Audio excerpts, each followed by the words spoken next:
오늘 설교의 말씀을 시작하면서 우리 다시 한번 성경 갈라디아서 5장 22절부터 24절까지의 말씀을 함께 읽도록 하겠습니다. 바로 앞에 308쪽에 있습니다. 갈라디아서 5장 22절 그리고 24절까지 말씀 함께 읽도록 하겠습니다. 한 목소리로 함께 읽겠습니다.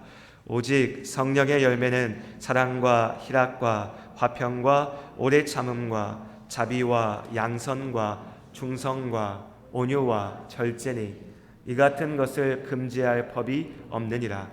그리스도 예수의 사람들은 육체와 함께 그 정욕과 탐심을 십자가에 못 박았느니라.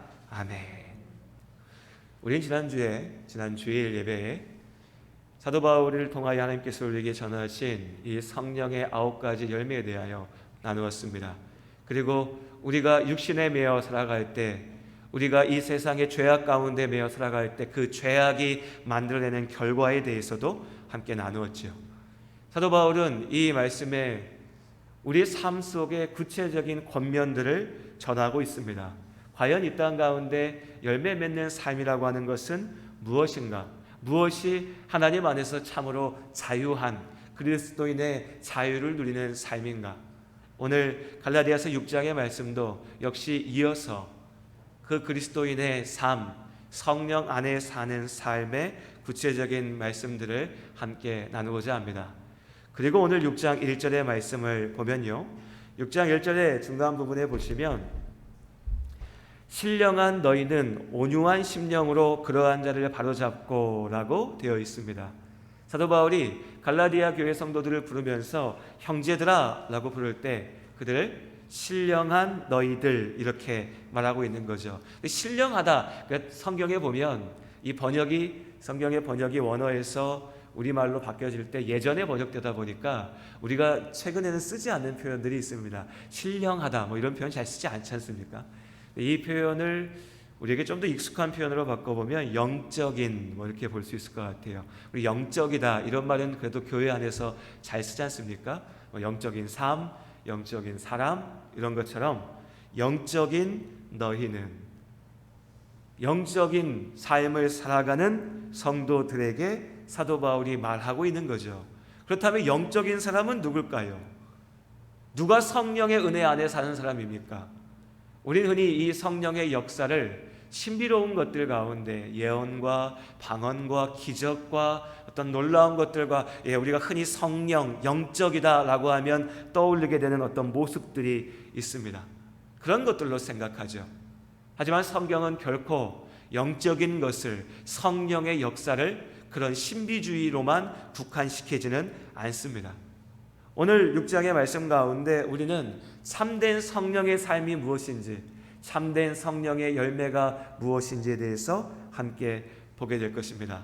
이어지는 말씀들을 통하여서 우리가 많은 것들을 볼 수 있겠지만요, 1절부터 10절까지 말씀에 제가 크게 이것을 정리하여 2가지로 권면드리려고 합니다. 먼저 첫 번째는요, 성령 안에 사는 사람은 하나님의 말씀으로 자신을 봐야 된다는 겁니다.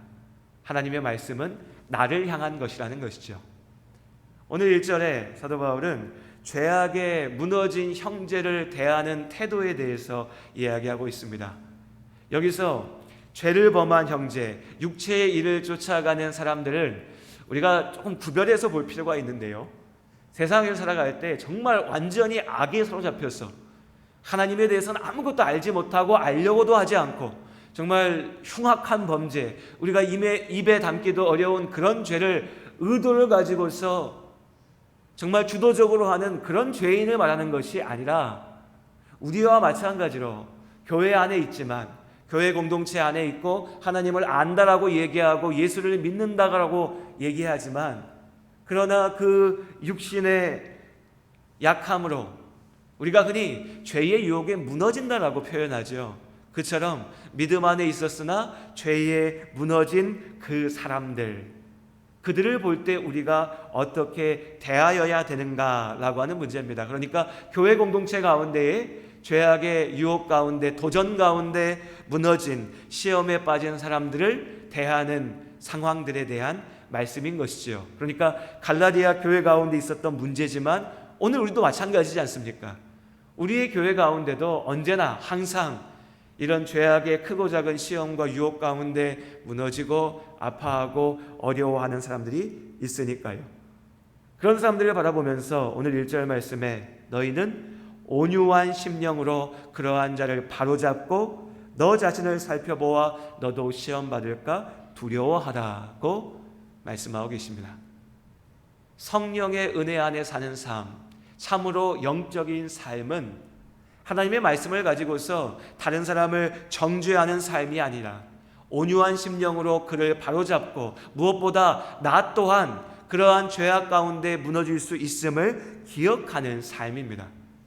성령의 역사는 결코 정죄에 있는 것이 아니라 회복에 있음을 기억하시기를 바랍니다. 정죄하시는 이는, 심판하시는 이는 하나님이십니다. 우리가 심판하고 우리가 정죄하고 우리가 밀쳐낼 것이 아니라는 거죠. 물론 그렇다고 해서 죄악에 대해서 우리가 사랑하니까 무슨 죄를 짓든지 간에 사랑해야 되니까 온유해야 되니까 말도 하지 말고 내버려 두고 그건 저 사람 인생이니까 두자, 이게 아닙니다. 분명히 죄악에 대해서 교회는 말할 수 있어야 됩니다. 그 가운데 질서가 있어야 되죠. 하나님의 말씀 가운데 교회의 질서에 따라 먼저는 목회자가, 그리고 우리 장로님들이, 당회가, 직분자들이, 믿음 안에 그를 위하여 기도했던 사람들이 가서 권면하고, 그 권면에도 불구하고 돌이키지 않으면 교회가 그의 회복을 바라면서, 그러나 그 죄로 인하여서 모든 교회가 함께 무너지지 않아야 하기에 권징으로서 그 문제를 다루어 가는 것입니다. 근데 중요한 건 뭐냐? 이 모든 과정 가운데 우리의 마음속에 놓지 말아야 될 그 마음의 중심이 온유함이라는 거죠. 교회에서 어떤 문제를 저지른 사람들을 볼 때 교회의 성도들도 마찬가지로 미움과 원망과 때로는 저주의 마음으로 바라보면서 공격하려 듭니다. 진짜 더 문제는 뭐냐면요, 오늘날 우리의 교회에서 분명히 고쳐져야 될, 회복되어야 될 문제가 있는데 그 문제에 대해서 말하지 않습니다. 누구도 말하지 않습니다. 목사도 말하지 않으려고 합니다. 괜히 마음 상해서 교회 떠나면 안 되고 서로 간에 괜히 싸움 나면 안 되고 하니까 말하지 않습니다. 그러면서 어떻게 하죠? 뒤에서 수근거리죠. 정작 앞에서 사랑으로 권면하지 않으면서 뒤에서는 수군거립니다.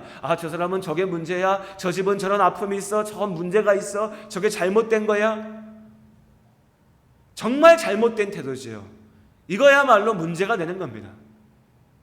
교회 안에 죄악 가운데, 또한 삶의 도전 가운데 믿음을 잃고 무너진 이가 있다면 우리가 무엇보다도 먼저 그를 위하여 기도하고 온유함으로 권면하며 정죄하는 것이 아니라 사랑으로 회복시키기 위하여 온 교회가 함께 나아가야 될 줄로 믿습니다. 그리고 무엇보다 중요한 오늘 말씀 가운데 이 권징의 바른 질서도 중요하지만, 그리고 너도 시험 받을까 두려워하면서 너 자신을 살펴보라고 말씀하십니다. 이를 위해서 중요한 것이 이어지는 말씀 가운데 등장합니다. 우리 3절부터 5절까지 말씀 함께 읽도록 하겠습니다. 만일 누가 아무것도 되지 못하고 된 줄로 생각하면 스스로 속임이라. 각각 자기의 일을 살피라. 그리하면 자랑할 것이 자기에게는 있어도 남에게는 있지 아니하리니 각각 자기의 짐을 질 것이라. 아멘. 우리 성도님들 무엇보다도 비교하지 마시길 바랍니다. 이건 제가 아멘을 들어야겠습니다. 여러분, 우리가 다른 사람과 나를 비교하지 않기를 바랍니다. 비교하지 않아야 됩니다. 무엇보다 믿음 안에서 비교하지 마시길 바랍니다. 교회 안에서 믿음의 공동체 가운데 다른 이와 나를 비교하지 마시길 바랍니다. 다른 사람을 보면서 저 사람은 저렇게 잘 살고 훌륭하고 멋지고 잘 나가고, 저 사람은 성공했고 부자고, 저 사람의 자식들은 저렇게 잘 되고 가정이 화목하고 다 좋아 보이는데 나는 이렇게 모자라고 가난하고 아프고 가정에 어려움이 있고 자녀들도 내 뜻대로 안 되고, 온갖 것들을 가지고 비교하면서 스스로를 깎아내리고 좌절하는 것들, 그건 결코 우리가 교회 가운데서 해야 될 일이 아닙니다. 비교해서는 안 됩니다. 내 눈에 완전해 보이는 저 사람에게도 분명한 아픔이 있습니다. 어려움이 있습니다. 누구 하나라도 이 세상을 살아가면서 나는 완전해, 나는 문제없어라고 얘기한 사람이 없습니다. 그렇게 얘기한다면 그 사람은 거짓말쟁이이고 교만한 자죠. 하나님을 모르는 자이고 예수 그리스도의 십자가 앞에 온전히 깨어지지 않은 사람입니다. 우리 모두가 약합니다. 우리 모두가 부족하죠. 그렇기에 다른 사람과 나를 비교하면서 스스로 주눅이 들고 스스로 좌절하며 실망할 이유가 없습니다. 또한 그것과 마찬가지로 다른 사람과 비교하면서 교만해서도 안 됩니다. 사실 오늘의 말씀은 그걸 얘기하고 있습니다. 내가 가만 보니까 저 집사보다 내가 교회도 열심히 다니는 것 같아. 우리 집도 이런저런 문제는 있지만 저 집을 봤더니 저 집은 맨날 부부가 싸우고 문제가 생기고 갈라지고 저 집보단 우리가 나으니까 나는 잘 사는 것 같아. 저 집 자식들은 교회도 안 오고 예수도 안 믿는데 우리 애들은 뭐 제대로 신앙생활 못하지만 그래도 일요일날 가서 예배당에 안전은 있으니까 우리 집이 나은 것 같아. 이렇게 비교하면서 나의 믿음을 다른 사람을 보면서 확인받으려고 하지 마시라는 겁니다. 다른 사람을 보면서 내 믿음의 자리를 확인하고 다른 사람의 점수를 매기고 나는 저 사람보다 나으니까 그래도 90점인 것 같아, 100점인 것 같아, 아무 의미 없는 짓이라는 거죠. 우리의 삶을, 우리의 믿음을 보시고 평가하시고 판단하시는 이는 오직 하나님 한 분뿐인 줄로 믿습니다. 그런데 우리는 자주 이것을 잊어버리고 착각합니다. 사람을 보면서 판단하고 스스로 좌절하고 사람을 보면서 판단하고 스스로 교만합니다. 오늘 말씀에 보면 3절의 말씀에 만일 누가 아무것도 되지 못하고 된 줄로 생각하면 스스로 속임이라. 정작 나는 아무것도 아닙니다. 실체가 없어요. 나도 예수 제대로 못 믿습니다. 내가 예수 그리스도의 은혜 가운데 온전히 서 있지 못합니다. 내가 진짜 구원받은 사람인지 나 자신도 확신하지 못합니다. 그러면서도 주변을 보면서 그래도 저 사람보단 나으니까, 그래도 저 사람보다는 훌륭하니까 나는 괜찮아 라고 스스로 위안을 얻고 스스로 안도하는 것은 그야말로 어리석은 일입니다. 스스로를 속이는 일이지요. 정작 나는 아무것도 아닌데 무언가 된 것처럼 착각하는 겁니다. 그러니 우리가 더욱 내 스스로의 일을 살펴야 됩니다. 나의 믿음을 바라봐야 되죠. 결국 하나님 앞에 설 때에 하나님과 나, 오직 있는 그대로의 나 홀로 하나님 앞에 선다는 것을 잊지 말고 기억하시기를 바랍니다. 그렇기에 우리는 나를 돌아봐야 됩니다. 하나님의 말씀 들을 때 어떠신가요, 여러분? 우리 흔히 드는 생각이요, 제가 압니다. 우리 성도님들, 부부로 가족으로 함께 계신 분들 말씀을 딱 들을 때 아내 되신 분들의 마음속에는 내 남편이 저 말을 들어야 되는데 이러시고, 또 남편 되시는 분들 마음속에는 우리 집사람이, 우리 아내가 교회만 열심히 왔다 갔다 하지 말고 저 말 듣고 좀 생각해야 되는데 이런 마음이 있어요. 그러면서 그 말씀을 가지고 가서 서로를 판단합니다. 정죄하죠. 오늘 설교 안 들었어? 당신 왜 그렇게 해? 지난주 목사님 설교 안 들어서 당신 왜 그러고 살아? 평가하죠. 내 자식이 오늘 이 말씀 좀 듣고 철들면 좋겠다라고 생각할 때 자녀들은 오늘 우리 엄마 아빠가 저 말씀 듣고 좀 말씀대로 했으면 좋겠다라고 생각한다는 겁니다. 하나님의 말씀은 다른 누구를 위하여 준 것이 아니라 지금 이 순간 나를 향하여, 나의 삶을 향하여 하나님께서 주신 말씀임을 기억하시길 바랍니다. 우리가 자주 빠진 함정입니다. 목사들이 자주 빠진 함정이죠. 말씀을 가지고서요, 다른 사람을 치려고 합니다. 하나님의 말씀은 분명히 우리가 아는 것처럼 우리의 골수를, 우리의 영과 육을 치는 하나님의 칼입니다. 그런데 그 칼을 가지고 우리는 다른 사람을 공격하는 데 가서 휘두르는 거죠. 믿음 있다고 하는 사람들, 내가 성령의 역사를 경험했다라고 주장하는 사람들, 영의 신비를 안다고 얘기하는 사람들이 더욱더 그렇게 합니다. 말씀을 가지고 자꾸 다른 사람을 판단하려고 합니다. 평가하려고 하죠. 남을 칩니다. 그렇게 교만에 사로잡히고 그래서 결국 내가 무너집니다. 우스운 일이죠. 내가 성령의 은혜를 안다라고 얘기하면서 말씀으로 다른 사람을 치려고 하는데 정작 내가 무너지는 겁니다. 오늘 하나님께서 우리에게 주신 이 말씀을 분명히 기억하시길 바랍니다. 각각 자기의 짐을 질 것이라. 나를 살피고 나를 돌아보고 내가 마땅히 지어야 될 나의 짐, 나의 십자가. 여기서 짐은 우리가 세상에서 세상 욕심으로 만들어낸 짐이 아니죠. 마태복음의 말씀에 우리에게 지라고 하신 우리의 십자가입니다. 나의 약함이죠. 나의 모자람, 나의 부족함. 내가 하나님의 말씀을 붙잡고 나아갈 때에 그 영적인 싸움 가운데 이겨나가야 될 나의 모습들, 그 나의 삶을 하나님 앞에 세워가는 것이 참된 성령의 삶인 겁니다. 여기서부터 출발하는 겁니다. 내가 나의 짐을 지고 내가 나의 십자가를 지고 주님께서 걸으라 하신 그 길을 걸으면서, 그리고 2절에 너희도 짐을 서로 지라 그리하여 그리스도의 법을 성취하라. 여기서 지라고 하신 이 짐은요, 무거운 짐, 우리가 함께 나눠져야 될 그런 짐입니다. 그러니까 5절의 짐과 2절의 짐이 조금 다른 것이죠. 나에게 맡겨주신 나의 십자가는 내가 홀로 지는 겁니다. 이건 누가 대신해 줄 수 있는 게 아닙니다. 내가 예수 십자가를 믿고 구원을 얻어야죠. 이건 누구도 대신할 수 없습니다. 이제 그렇게 십자가의 은혜로 구원을 얻은 내가 나에게 맡기신 소명으로 나의 삶 속에 나의 약함을 성령의 은혜 가운데 날로 깨어가고 세워가면서 이제 나와 함께하게 하신 믿음의 사람들의 그 짐을 함께 지는 겁니다. 경제적인 어려움 가운데 있는 이가 있다면 그의 어려움을 나에게 주신 것들로 채워주면서 함께 나누어서 그 짐을 지는 것이죠.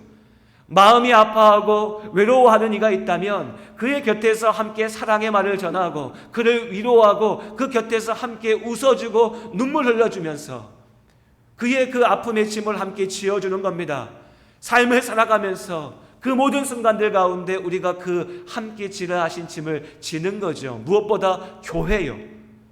이 교회 공동체를 함께 지켜감으로써 우리가 함께 서로를 위하여서 짐을 지는 겁니다. 그렇게 그리스도의 법을 성취해 가는 것이죠. 그러니 오늘 말씀 가운데 이 질서를 잘 기억하시기 바랍니다. 내가 사람을 보지 않고 오직 하나님을 보며 먼저 말씀 앞에 세워지고 그 말씀 앞에 겸손히 나의 십자가를 지고 나를 하나님 앞에 세우고 그 은혜 가운데 주님께서 보라 하신 대로 주님의 시선으로 나의 곁에 있는 사람들을 바라보며 함께 짐을 지고 나아가는 것, 이것이 참된 성령의 삶이고 이것이 주님께서 우리 가운데 보기 원하시는 우리의 삶의 모습인 줄로 믿습니다. 그런 삶을 살아나가시기를 주님의 이름으로 축복합니다. 그리고 두 번째로 6절부터 10절의 말씀을 정리하여서 말씀드리면 저는 이렇게 정리할 수 있을 것 같아요. 우리가 성령을 위하여서 심는 삶을 살아야 합니다. 우리 7절과 8절 말씀 함께 읽도록 하겠습니다. 함께 한 목소리로 읽겠습니다. 스스로 속이지 말라. 하나님은 업신여김을 받지 아니하시나니 사람이 무엇으로 심든지 그대로 거두리라. 자기의 육체를 위하여 심는 자는 육체로부터 썩어질 것을 거두고 성령을 위하여 심는 자는 성령으로부터 영생을 거두리라. 아멘. 잘 아시는 것처럼 우리의 삶을 씨 뿌리는 사람의 삶에 비유할 수 있을 겁니다. 아마 농사 짓는 분들은 또 지금 당장 그걸 생업으로 하지 않으셔도 어릴 적에든지 지금이든지 씨앗을 뿌리고 농사를 지어보신 분들은 기억하실 겁니다. 씨를 뿌리고 그 씨가 열매를 맺기까지 가장 중요한 게 뭘까요? 농부에게 가장 중요한 건요, 기다림일 겁니다. 기다림이요. 당장 열매 맺는 게 아니니까요. 당장 내 눈에 보이는 무언가가 나타나는 게 아니니까요. 씨를 뿌렸다면 이제 그 씨가 합당한 때가 되어서 열매 맺을 때까지 기다릴 줄 알아야 된다는 겁니다. 그런데 그렇다고 멍하니 앉아서 기다리는 거 아니죠. 야, 나 씨 뿌렸으니까 이제 뭐 때가 되면 나오든지 말든지 하겠지. 이게 아니지 않습니까? 씨를 뿌렸으니 때때로 좋은 햇빛을 받을 수 있게 해줘야 되고, 또 물을 줘야 되고, 잡초가 생겨서 양분을 뺏어가면 그 잡초를 제거해야 되고, 또 약도 뿌려줘야 되고요. 좋은 양분도 뿌려줘야 되겠죠. 이 모든 열심으로, 이 모든 도전을 통하여서 이제 마침내 이 씨가 열매 맺을 그때를 준비하며 기다려가는 것입니다. 내가 아무리 노력해도 그 열매 맺을 때가 내 맘대로 되지는 않으니까요. 당장 내 눈에 보이는 열매는 없지만, 그러나 그 열매 맺을 것을 알기에 믿음으로 기다릴 수 있는 겁니다. 오늘 말씀 가운데 우리는 무엇보다도 성령을 위하여서 심어야 됩니다. 육체를 쫓아 사는 사람들은 내 육신에 무언가를 위하여서 도전하고 노력하고 심겠죠. 물론 우리도 이 땅 가운데 살 때 육을 가지고 살기 때문에 육신의 도전, 육신의 씨를 뿌리는 것도 필요는 합니다. 투자하셔야죠. 공부도 하셔야죠. 배워야죠. 노력해야죠. 내 미래의 삶을 위하여 계획도 해야죠. 그렇죠? 우리 분명히 그렇게 해야 됩니다. 그러나 거기서 그쳐서는 안 된다는 것입니다. 특별히 오늘 말씀 가운데 육체를 위하여 심는다고 하는 것은 단지 이 세상에서 살기 위하여 심는다는 것을 넘어서, 오늘 갈라디아서 5장과 6장의 말씀에 육은 뭘 상징하고 있습니까? 죄악을 상징하고 있죠. 죄를 위하여서, 그 죄의 열매를 위하여서 사는 사람들은 죄악의 씨앗을 뿌린다는 것입니다. 우린 결코 이 길로 가서는 안 되겠죠. 우리는 성령을 위하여, 성령으로부터 열매를 거두기 위하여서 성령의 가운데에 씨를 뿌리는 것입니다. 믿음으로써 그 성령의 씨를 뿌리는 것이죠. 쉬운 일 아닙니다. 십자가를 지는 일이니까요. 우리가 앞서 본 것처럼요. 성령의 9가지 열매, 우리가 갈라디아서 5장의 말씀으로 함께 나눴습니다. 이 열매를 맺기 위한 씨앗을 뿌리는 겁니다. 복음의 씨를 뿌리는 것이고, 내 삶 가운데 말씀의 씨앗을 뿌리는 것입니다. 기억하는 것이죠. 새기는 것입니다. 내가 어떻게 살아야 될지, 나의 삶의 방향이 어디에 있는지, 그 삶을 통하여 내가 이루어야 될 그 열매가 무엇인지에 대해서요. 그런데 당장 이루어지지가 않습니다. 어쩌면 오늘 이 예배 시간도 그렇게 씨를 뿌리는 시간이죠. 하나님의 말씀을 들으면서, 말씀에 기억하면서, 아, 내가 비교하지 않아야겠구나, 내가 교만하지 않아야겠구나, 내가 하나님의 말씀 가운데 서야겠구나, 참된 성령의 삶이 이런 것이구나 기억하는 겁니다. 그런데 여러분, 그렇다고 오늘 예배 딱 끝나고 나가면 바로 그 열매가 나타납니까? 자신 있으세요? 예배 끝나고 돌아가시면 아까 읽었던 성령의 9가지 열매대로만 사실 자신 있으십니까? 이게 쉽지 않잖아요. 1년, 2년 갖고도 되지 않습니다. 10년 갖고 되지 않죠. 어떨 때는 내가 열심히 믿음 안에 도전했더니 뭔가 열매가 보이는 것 같기도 합니다. 그런데 조금 지나 보니까 이 열매가 금세 떨어져 버리죠. 이 열매가 정말 멋지게 만들어지는 게 아니라 조금 맺혀 있다가 상해버립니다. 그러니 다시 붙잡고 매달립니다. 온전히 열매 맺을 수 있도록, 내 삶이 하나님 앞에 온전하게 세워질 수 있도록. 이 믿음의 도전 가운데 우리는 세상 가운데 열매 맺기 위하여 나아가는 것이 아니라 성령의 은혜 가운데 열매 맺기 위하여 나아가는 것입니다. 사람은 속일 수 있죠. 하지만 하나님은 속일 수 없습니다. 오늘 7절 말씀에 누구든지 심은 그대로 거둘 것이다. 당장의 모습으로는 믿음 있는 사람, 은혜 있는 사람, 성령 안에 사는 사람처럼 보일 수도 있지만 결국 하나님께서 그 믿음대로 거두게 하십니다.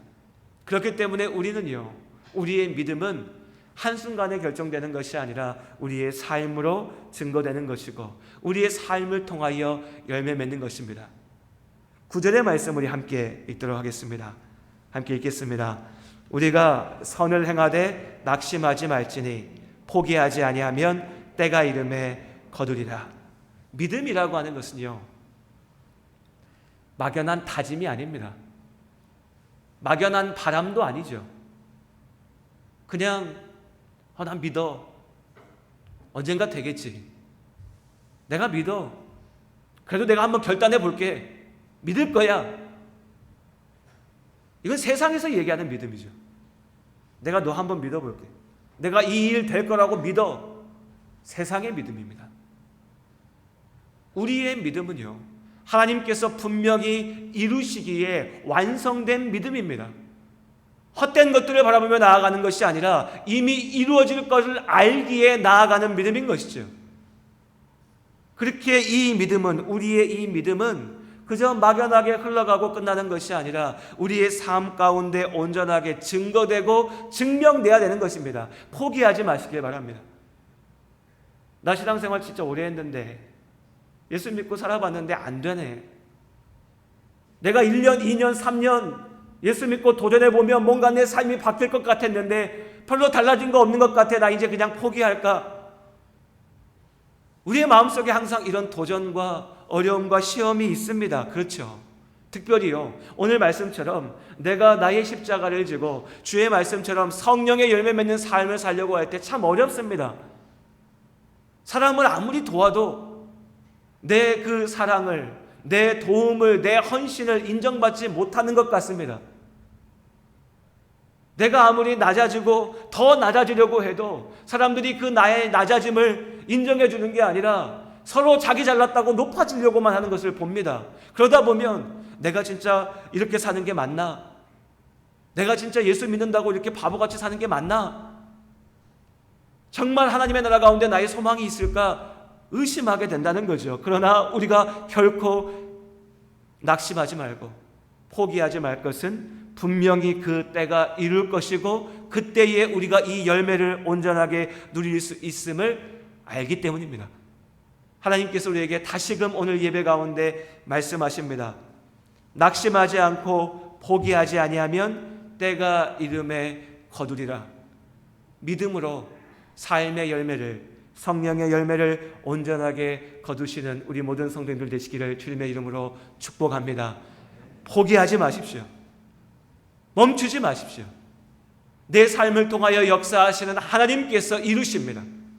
내 눈으로 볼 때는 뭔가 땅이 안 좋나? 뭐가 햇빛이 안 좋나? 내가 뭔가 물을 잘못 줬나? 왜 나의 삶에 성령의 열매가 맺지 않나? 라고 답답해할 때도 있겠지만 그 모든 것은 나의 몫이었지만 결국 이루시는 이는 하나님이시기에 우리가 포기하지 않고 믿음의 길로 걸어갈 때 이루실 하나님을 온전히 믿으며 나아가시기를 바랍니다.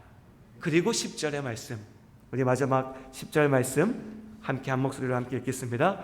그러므로 우리는 기회 있는 대로 모든 이에게 착한 일을 하되 더욱 믿음의 가정들에게 할지니라. 아멘. 1절의 말씀으로 다시 돌아가서 우리 처음에 시작할 때 신령한 너희는 이라고 시작했죠. 우리에게 신령하다고 합니다. 우리가 영적이라고 합니다. 우리가 성령의 은혜 가운데 있다라고 말합니다. 바울이요, 하나님께서요. 우린 고민하죠. 나는 방언하지 못하는데, 나는 예언하지 못하는데, 나는 신비로운 일들을 이루지 못하는데 내가 진짜 성령 안에 있는가? 예, 우리는 성령 안에 있습니다. 성령의 가장 놀랍고 신비로운 역사는 내가 예수를 나의 구주로 믿는다는 그것입니다. 다른 어떤 것이 아닙니다. 오늘 요촌수 물이 갈라지면 우리가 그걸 보면서 아, 하나님 살아계셔라고 외쳐야 될까요? 그럼 이 물이 갈라지면 최소한 그것을 본 이 남은 땅의 모든 사람들은 참으로 예수 믿는 사람이 될까요? 아니요. 그렇지 않다는 걸 우리 이미 알고 있지 않습니까? 가장 놀라운 성령의 역사는 내가 예수를 믿는다는 것입니다. 그리고 예수를 믿은 내가 이제 그 예수님의 모습을 닮아서 살아간다는 것이지요. 하나님의 뜻 가운데 걸어간다는 것입니다. 그러니 우리는 성령 안에 있고 우리의 삶이 성령의 축복이고 성령 하나님의 열매 맺는 삶인 줄로 믿습니다. 그리고 그 성령의 열매는 예수님을 닮아서 우리가 잘 아는 것처럼 하나님을 사랑하고 사람을 사랑하는 것에 있습니다. 오늘 6장 1절부터 10절까지 말씀에 앞서 우리가 읽었던 5장 22절 3절의 그 성령의 역사, 열매가 다 담겨져 있는 것입니다. 온유함이, 절제가, 충성이, 인내할 줄 안다는 것이, 사랑하는 것이, 선을 행하는 것이, 이 모든 성령의 열매가 우리의 삶 가운데 이미 이루어지고 있음을 믿습니다. 그러니 거창하고 대단한 말이 아니라 오늘 10절 말씀처럼 우리 모든 성도님들 하나님께서 주시는 자리에서 기회가 있는 대로 함께하는 모든 자들에게 선한 일들을 통하여 하나님의 사랑을 증거하시기를 바랍니다. 그냥 막연하게 착한 사람이 아니라 예수를 믿고 구원을 얻었기에 예수님을 닮아가는 사람, 세상에서 착하게 살아서 뭔가 내가 이렇게 선행을 쌓았으니, 덕을 쌓았으니 이제 나중에 가면 그 덕으로 뭔가를 누려야지, 이게 아니라요. 이렇게 생각하시면 안 됩니다. 그 율법주의죠. 그게 아닙니다. 우린 이미 모든 걸 가졌습니다. 예수 그리스도의 은혜로 구원을 얻었으니 이미 모든 게 우리 안에 있죠. 하나님의 나라가 우리의 것인 줄로 믿습니다. 무언가를 대가를 세상에서 얻기 위해서 행하는 것이 아니라 이미 내가 주의 사랑을 얻었기에 그 사랑으로 사랑하며 선을 행하며 돌보며 함께 나아가는 것, 이것이 성령의 삶입니다. 그렇게 날마다 성령 안에 거하고 성령으로 사는 삶, 오늘 25절 말씀이죠. 만일 우리가, 5장 25절입니다. 만일 우리가 성령으로 살면 또한 성령으로 행할지니, 이 말씀 그대로 살아가는 새로운 한 주가 되시기를 주님의 이름으로 축복합니다. 기도하시겠습니다. 하나님,